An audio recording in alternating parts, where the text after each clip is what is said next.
मुख्यतः जगत में दो प्रकार का रस है। नंबर एक माया रस, जो नश्वर है, क्षणभंगुर है, जिसमें थोड़ी देर तो रस आता है, थोड़ी देर के बाद पूरा जीवन रसहीन हो जाता है। ये माया की महिमा है। थोड़ी देर ही माया के बीच में अच्छा लगता है, फिर हर व्यक्ति का मन धीरे धीरे माया से ऊबने लग जाता है। और कितने लोग इतना ऊब जाते हैं, संसार में जीना नहीं चाहते। ऐसे व्यक्ति को ढूंढना दुर्लभ है जिसके मन में कभी न कभी आत्महत्या का विचार न आया। लेकिन लोग इज्जत बचाने के डर से सोचते हैं सच कहूँ तो इज्जत चली जाए, ना कहूँ तो ठीक है, तो बताते नहीं। जीवन में ऐसी ऐसी परिस्थितियाँ आती हैं, ऐसे प्रतिकूल समय आ जाता है, इतने संघर्ष स्ट्रगल, कभी कभी तुम्हारा मन परिवार के संघर्ष में हार जाता है और तुम सोचते हो ये कोई जिंदगी है, इससे अच्छा मर जाते तो ठीक था। कई बार तुम अपने स्वभाव के कारण बहुत जल्दी ऊब जाते हो। स्वभाव, कल आश्रम में Om Prakash Chauhan, Shri Om Prakash Chauhan general manager sugar factory Gulariha से आए थे। उनके नेटवर्क में 10 फैक्ट्री हैं, 10 फैक्ट्री में उनका गुलरिहा फैक्ट्री का कमांड है, जिसमें 10 फैक्ट्री में उनको प्रथम स्थान मिला है, इनाम भी मिल गया। उनके जो चीफ हैं उन्होंने इनाम दिया। तो कह रहे थे मेरी पत्नी में धर्म भी ठीक है उसका और कर्म भी ठीक है, चरित्र भी ठीक है, लेकिन स्वभाव में उग्रता है, ऐसा बताया उन्होंने। इतना बड़ा अफसर है, 2-4 हजार कर्मचारियों को डील करता है, और वो व्यक्ति अपनी पत्नी के बारे में बता रहा है कि स्वभाव में उग्रता है। फिर उसने कहा कि धीरे धीरे वो भी ठंडा हो जाएगा, आशा है कि ठंडा हो जाएगा। और स्वभाव भी समय परिवर्तन के अनुसार स्वभाव भी परिवर्तन होता है, एक जैसा नहीं रहता, स्वभाव बदल जाता है। स्वभाव सुधरता भी है और बिगड़ता भी है। इसलिए याद रखना, किसी का स्वभाव अगर ज़्यादा गड़बड़ है, आप ऊबो डूबो मत। कई स्त्रियां ससुराल में आती हैं, शुरू में तो स्वभाव बहुत सुंदर है, सीधा सरल। जब वो बोलती हैं शुरू में तो ऐसे लगता है म्याऊं, बहुत धीरे से। पति भी सुनता है, आंखें मूंद कर सुनता है, आहा कितनी मीठी आवाज़ है, स्वीट वाणी है, म्याऊं। 2-4 साल के बाद वो फिर बोलती है म्याऊं, क्या क्या खाऊं। पति सोचता रे तो कुछ चेंजिंग हो रही है, फिर स्वभाव बदलता है, स्वभाव में उग्रता आ जाती है। पति सोच रहा है शरीर से इतना सुंदर है, स्वभाव से कितना खतरनाक होती जा रही है, लेकिन अभी और खतरनाक हो सकती है, और खतरनाक हो सकती है। फिर उसके बच्चे हो गए, बच्चों को पा करके उसका स्वभाव ठंडा होने लगा, बदलने लगा। बच्चों के मोह ममता में, लाड़ प्यार में अब बच्चे इतना उत्पात करते हैं कि बच्चे अपनी माँ की सहनशीलता को बढ़ाने के लिए मजबूत कर देते हैं। जिस माँ में सहनशीलता नहीं होती है वो बच्चे का ठीक से पालन पोषण नहीं कर सकती। जिस गुरु में सहनशीलता नहीं होगी वो अपने शिष्यों को ठीक से पालन पोषण नहीं कर सकता।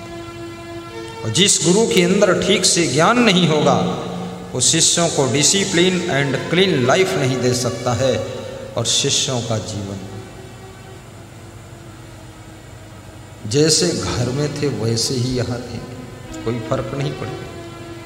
बस केवल स्थान बदला है, बाकी वही सब गड़बड़ सड़बड़।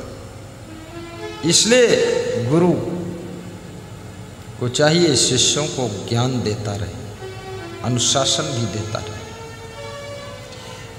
माँ बाप को चाहिए कि अपने बच्चों को संस्कार देते रहे।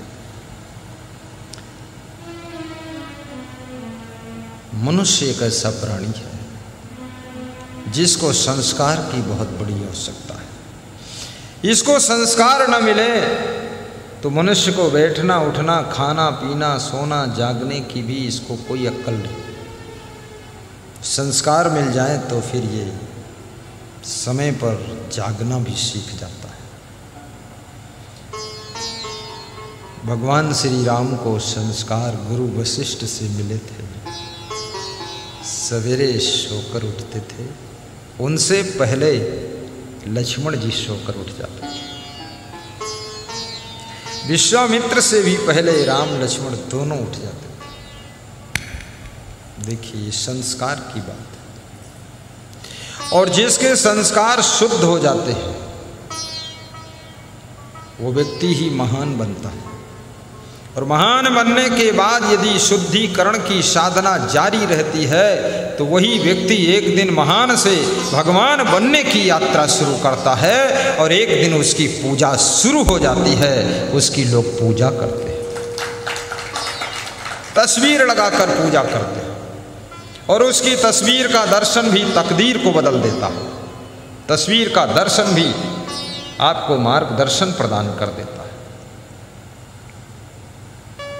चित्र तो कागज पर होता है या लकड़ी पर होता है या सीमेंट पर बना होता है या पेंट से बना होता है।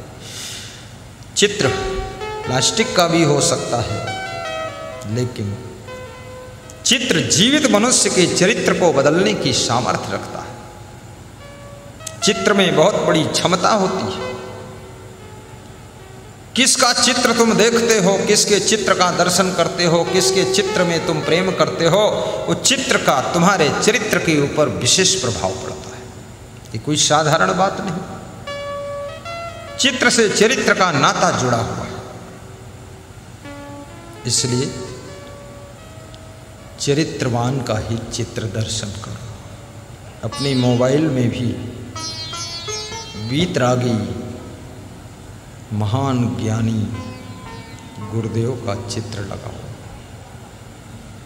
अपने घर में भी हर कमरे में, बरामदे में उनकी सुंदर से सुंदर तस्वीर लगाकर दर्शन करो।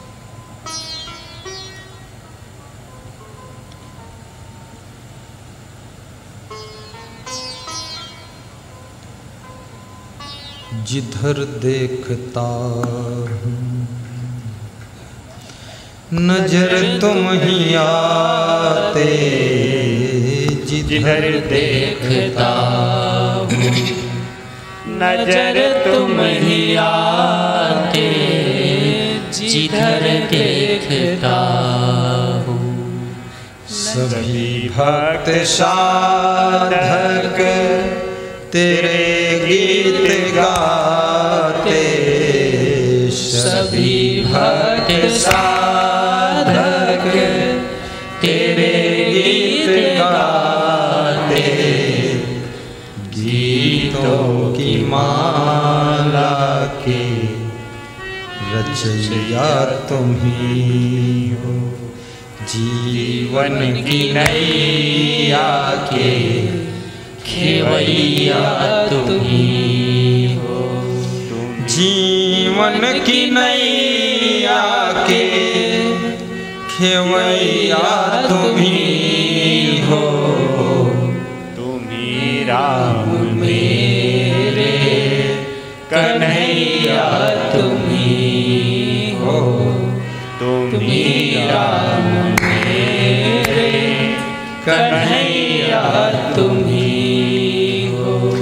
तुम्हें देख कर के, तुम्हें देख कर के ये ख्याल आ रहा है कि जैसे फरिश्ता दर्श दे रहा है, कि जैसे फरिश्ता दर्श दे रहा है।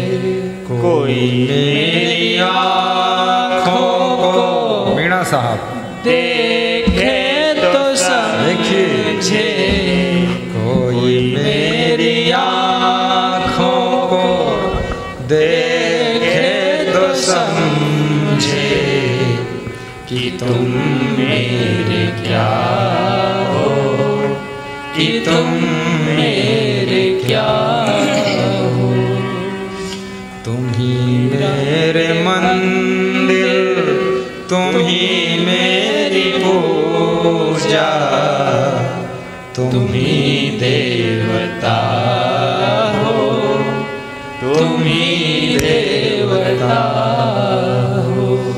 तुम ही मेरे मंदिर, तुम ही मेरी पूजा, तुम ही देवता हो, तुम ही देवता हो।